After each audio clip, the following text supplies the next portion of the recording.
Welcome Mountain Valley HG with Chucky Boy and Tammy Joe. It's another day of our Jessie tree. Our ornament today is a stump with a green shoot out of it. Now, this is known as the stump of Jessie.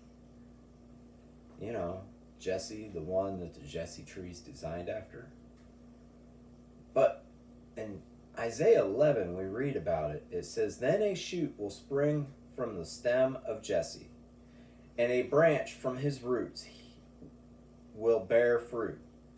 The Spirit of the Lord will rest on him, the Spirit of wisdom and understanding, the Spirit of counsel and strength, the Spirit of knowledge and the fear of the Lord. And he will delight in the fear of the Lord, and he will not judge by what his eyes see, nor make a decision by what his ears hear. But with righteousness he will judge the poor, and decide with fairness for the afflicted of the earth. And he will strike the earth with the rod of his mouth, and with the breath of his lips he will slay the wicked. Also righteousness will be the belt about his loins, and faithfulness the belt about his waist." You see, it's talking about Jesus, but what does this Jessie guy have to do with it? Well, if we look in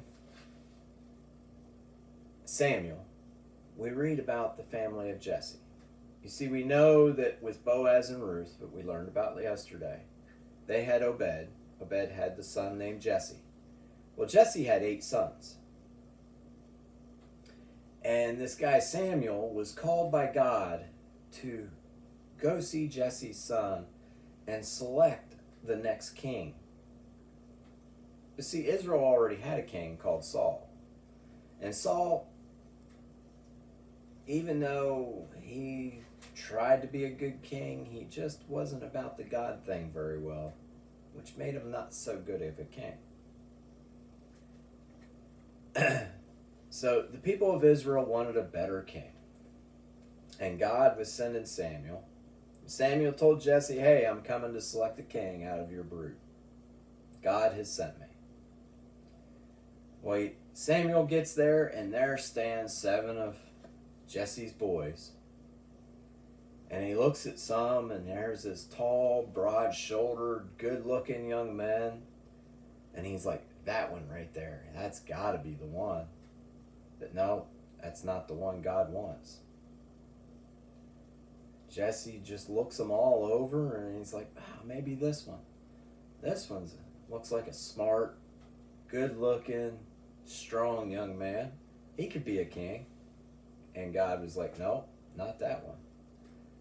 So Samuel asks, "Do you have any more sons?" And he's like, "Yes, we have one out in the field tending the flocks." And he's like, "Send for him." So he sends for David. And of course, as we know, David is the one. The next king of Israel is to be this young boy, David.